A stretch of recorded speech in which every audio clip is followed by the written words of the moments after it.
Hello everyone, welcome to RNM academy channel. Students, आज जो process मैं लेने वाला हूँ उस प्रोसेस का नाम है एडियाबेटिक प्रोसेस और ये बहुत ही इम्पोर्टेंट प्रोसेस है।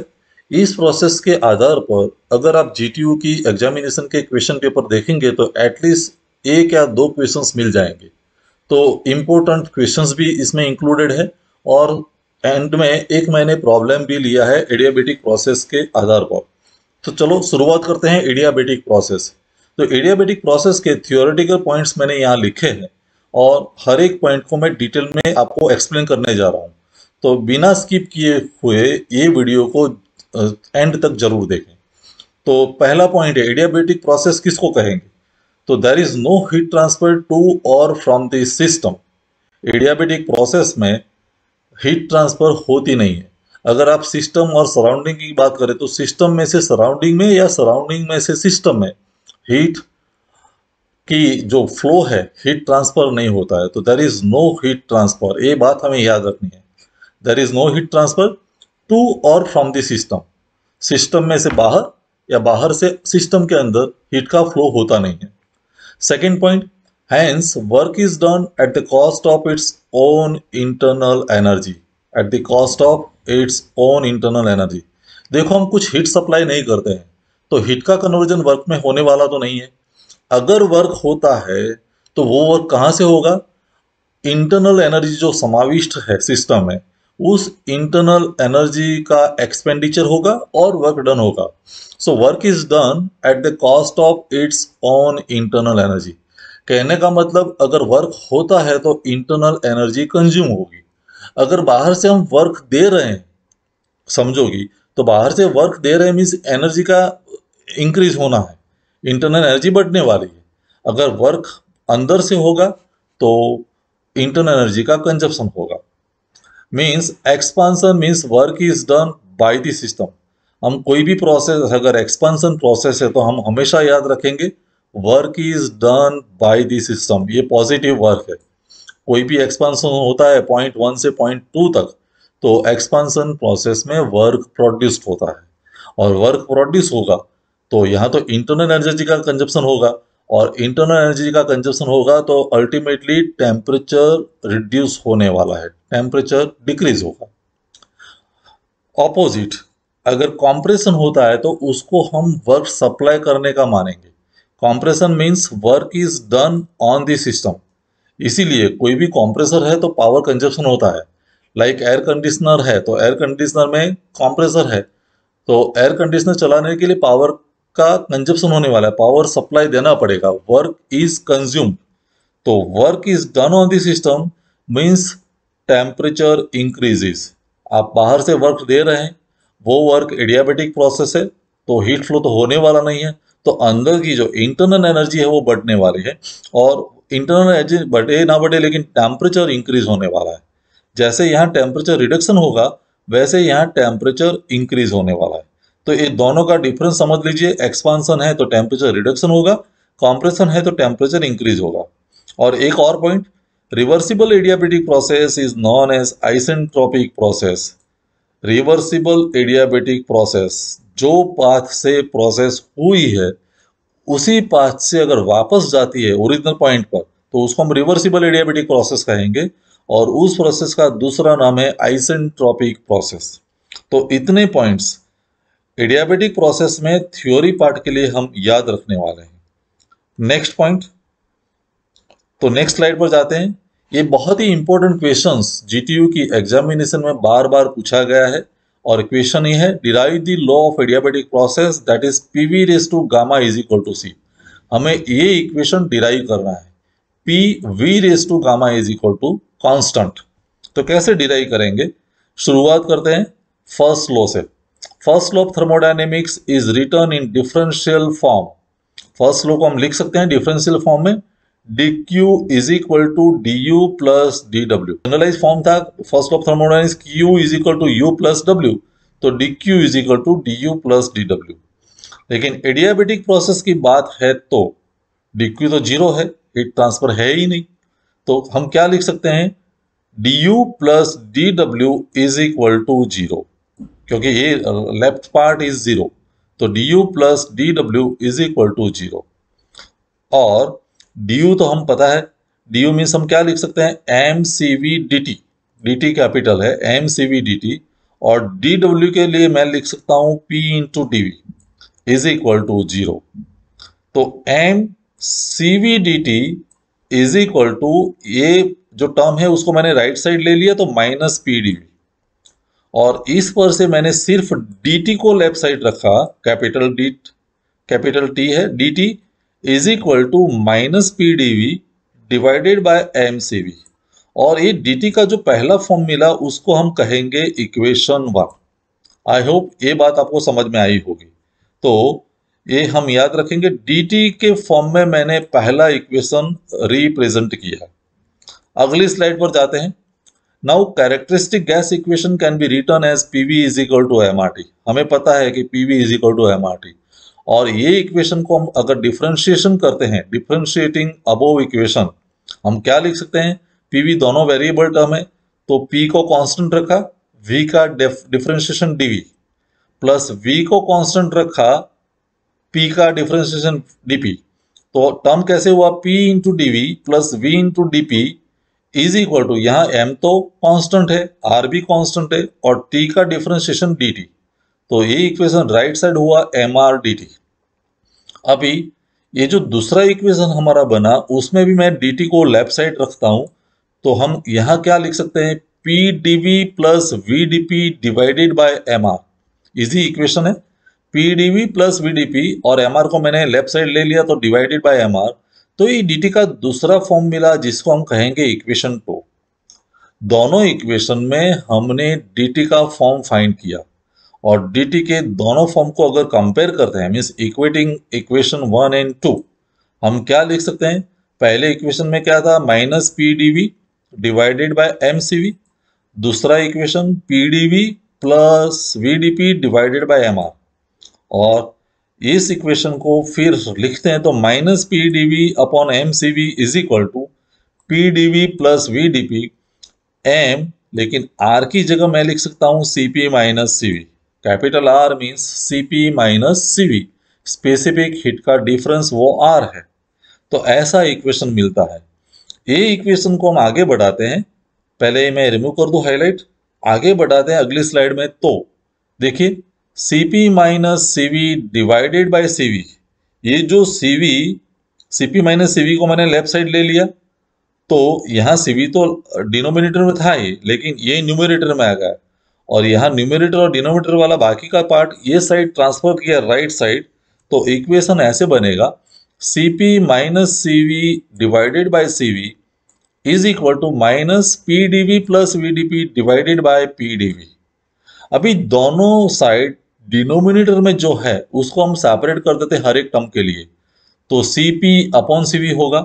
देखिए डिनोमिनेटर मैंने सेपरेट कर दिया, minus C V upon C V, तो C V upon C V means 1 is equal to right side minus P D V upon P D V. देखिए, और फिर यहां से भी मैंने ब्रैकेट ओपन कर दिया तो minus V D P upon P D V. तो ऐसा इक्वेशन बना। तो C P upon C V is equal to gamma, -1 तो है ही, यहां भी P D V upon P D V means 1 -1 minus V D P upon P D V. तो यहां हमने टर्म सेपरेट कर दिया, v के साथ v को जुड़ा और p के साथ p को जुड़ा, तो v upon D V multiplied by D P upon p। ये आपको समझ में आएगा, D P upon p separate कर दिया और v upon D V separate कर दिया। अभी दोनों साइड -1 है तो उसको हम कैंसल आउट कर सकते हैं, तो यहां रहा gamma, gamma is equal to यहां साइन माइनस, अंदर क्या बचा, v upon D V into D P upon P.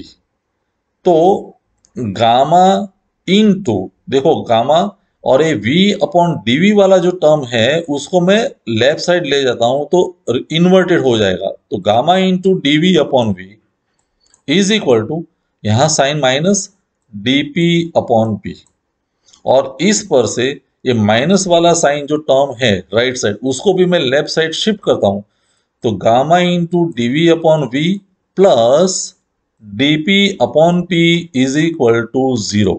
ऐसा इक्वेशन बनता है राइट साइड वाला टर्म जो था उसको मैंने लेफ्ट साइड पर शिफ्ट कर दिया।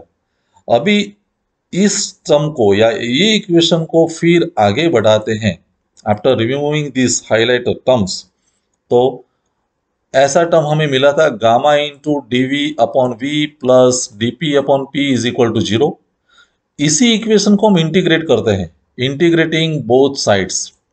तो क्या होगा, गामा तो आगे रहा, 1/v का इंटीग्रेशन मीन्स log v, तो यहां मैंने लिखा log v, बेस तो ये हो रहा, प्लस 1/p का integration log p is equal to, यहां कुछ नहीं है तो कांस्टेंट रखना पड़ेगा, तो कांस्टेंट मैंने c ले लिया तो log c। सभी जगह log टर्म है। अभी गामा आगे है तो अगर log के फॉर्म में हमें उसको पावर की तरह रिप्रेजेंट करना पड़ेगा, तो log v raise to gamma plus log p is equal to log c। और यहां log वाले टर्म इकट्ठे कर दें तो मल्टीप्लीकेशन हो जाएगा, तो log p into V raise to gamma, p तो था और ये v raise to gamma is equal to यहाँ log c। और दोनों साइड से log रिमूव करते हैं, एलिमिनेट करते हैं, तो P V raise to gamma is equal to C. ये हमारा रिक्वायर्ड फॉर्म हो गया एडियाबेटिक प्रोसेस के लिए। It is the law of adiabatic process, और यही हमारा फाइनल डेरिवेशन है। ये इक्वेशन बार बार एग्जामिनेशन में पूछा गया है, तो आप पहले से लेके एंड तक एक बार फिर ये प्रोसेस देख लीजिए, मेमोराइज कर दीजिए और खुद एक बार अपने प्लेन पीस ऑफ पेपर पर लिख दीजिए। तो P V raise to gamma is equal to C, it is the law of adiabatic process. ये हमें डिराइव करना है और ये डेरिवेशन आपको कंप्लीटली समझ में आ गया होगा, मैथमेटिकल फॉर्म में है। चलो आगे बढ़ते हैं। अभी हमारा जो एडियाबेटिक प्रोसेस है उसका जो 5 इंपॉर्टेंट पार्ट्स है वो हमें रिप्रेजेंट करना है। पीवी डायग्राम, उसके बाद Pvt relationships, work done, heat transfer, enthalpy change and internal energy change. तो ये सब हम दिखाते हैं। सबसे पहले पीवी डायग्राम। तो पीवी डायग्राम यहाँ हमने दिखाया है 1 to 2 प्रोसेस, 1 से 2 प्रोसेस है। देखिए 1 और 2 मीन्स 1 से 2 वॉल्यूम बढ़ता है, यहाँ V1 है और V2 है, वॉल्यूम बढ़ता है मीन्स ये एक्सपांसन प्रोसेस है। इनिशियल प्रेशर P1 था वो हायर था, फाइनल प्रेशर P2 कम हुआ मीन्स प्रेशर रिडक्शन हुआ मीन्स एक्सपांसन प्रोसेस है। और ये प्रोसेस को रिप्रेजेंट किया है PV raise to gamma is equal to C. और हमें पता है कि ये जो कर्व है, कर्व के अंदर का जो एरिया है, ये जो मैं येलो कलर से दिखाता हूँ यहाँ जो लिखा है, it is the work done area. ये जो एरिया है वो हमें वर्क डन देने वाला है, it will give us work done. तो पीवी डायग्राम तो आप आसानी से रिप्रेजेंट कर सकते हैं। तो सबसे पहले हमने पीवी डायग्राम रिप्रेजेंट किया है। आगे की स्लाइड में हम पीवीटी रिलेशनशिप्स देखते हैं। प्रेशर, वॉल्यूम एंड टेम्परेचर का क्या रिलेशनशिप है। तो शुरुआत करते हैं एडियाबेटिक इक्वेशन से। Adiabatic equation is PV raise to gamma is equal to C, और उसको दोनों एंड पॉइंट के लिए, स्टेट पॉइंट्स के लिए हम लिख सकते हैं P1 V1 raise to gamma is equal to P2 V2 raise to gamma. और यहाँ अगर P2 वाले P1 मीन्स P वाले टर्म लेफ्ट साइड में कलेक्ट करता हूँ तो P2 upon P1 is equal to दूसरी साइड V1 upon V2 raise to gamma. दोनों का इंडेक्स जो है, पावर है, वो गामा है, तो V1 upon V2 raise to gamma, ये हमारा इक्वेशन 1 हुआ। और जनरल गैस इक्वेशन तो लिख ही सकते हैं, P1 V1 upon T1 is equal to P2 V2 upon T2। और यहाँ से P2 बाय P1 को मैं लेफ्ट साइड पर रखता हूँ, तो हुआ क्या, T2 upon T1 multiplied by V1 upon V2 होगा। ये मेरे लिए इक्वेशन 2 है। देखो दोनों इक्वेशन में मैंने left side P2 upon P1 रखा है, P2 अपॉन P1, और दोनों साइड P2 अपॉन P1 है, तो दोनों इक्वेशन को हम कंपेयर कर सकते हैं। तो अगली साइड में हम कंपेयर करते हैं, तो इक्वेटिंग 1 एंड 2 हम क्या लिख सकते हैं, V1 upon V2 raise to gamma is equal to T2 upon T1 multiplied by V1 upon V2।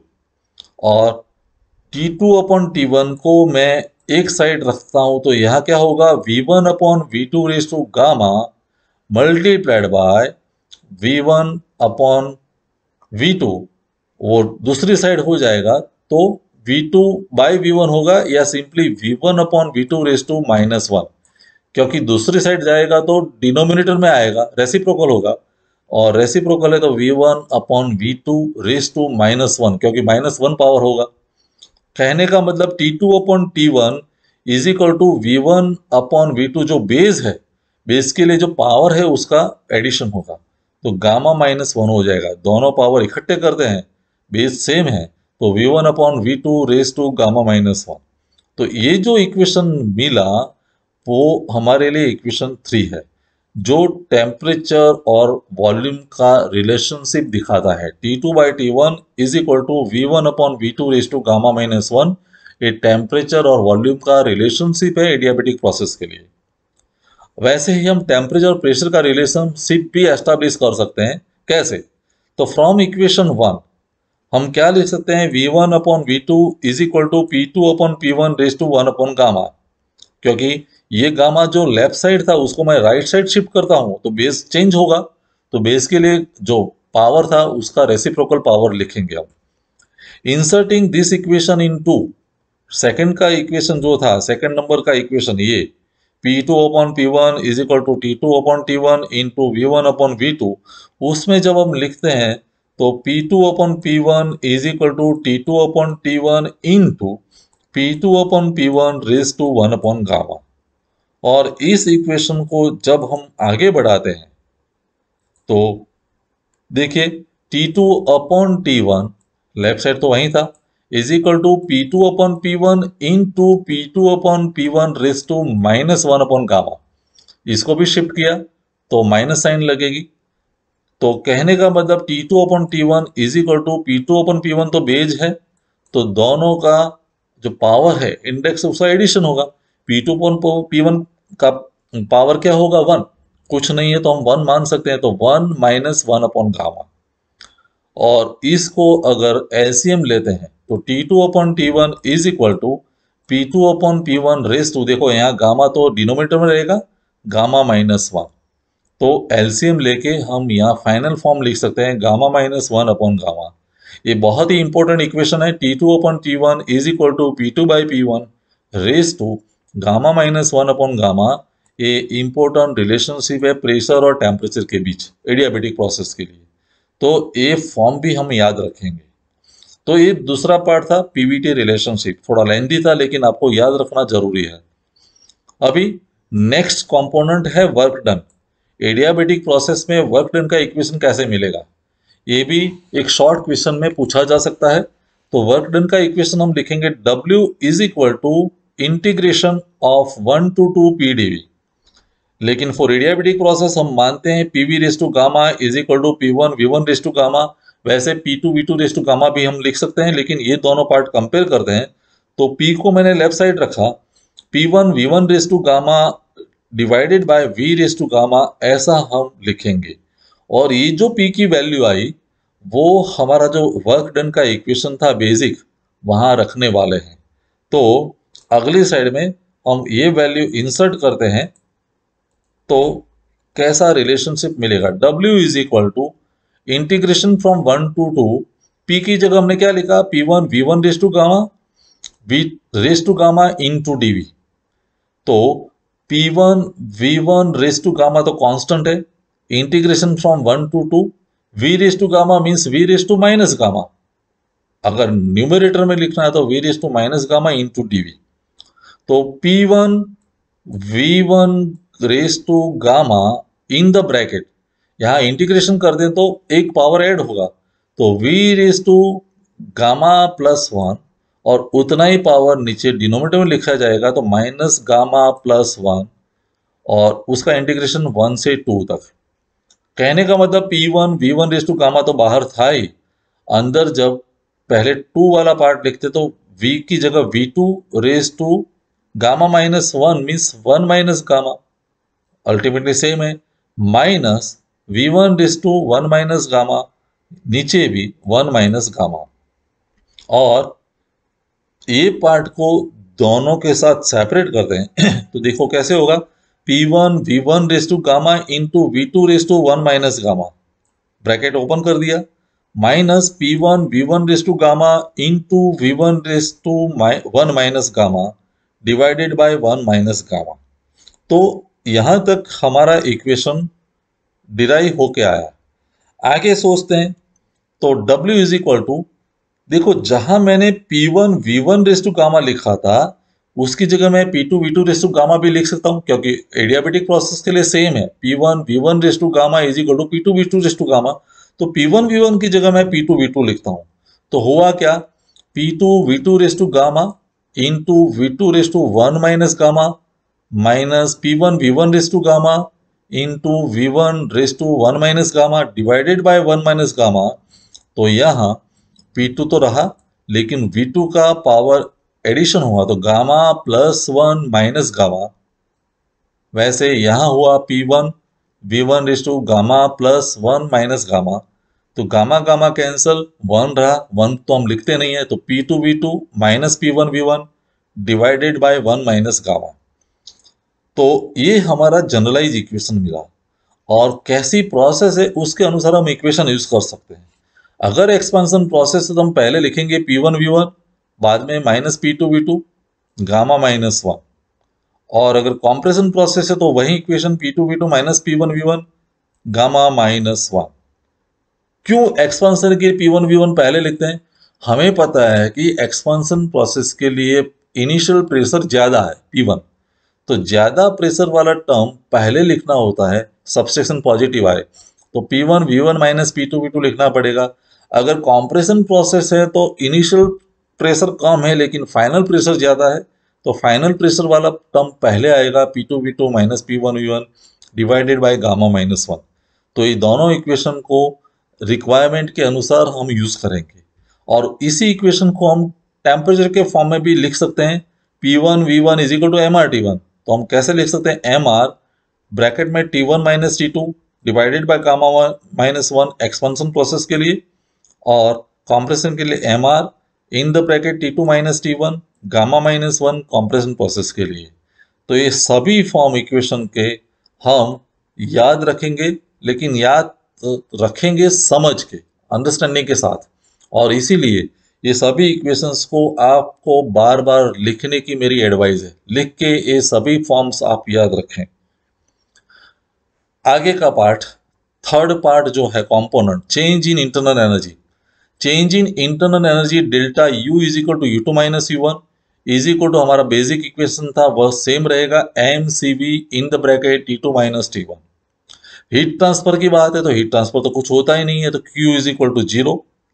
और fifth component change in enthalpy, तो delta H is equal to H2 minus H1 is equal to mCp in the bracket T2 minus T1।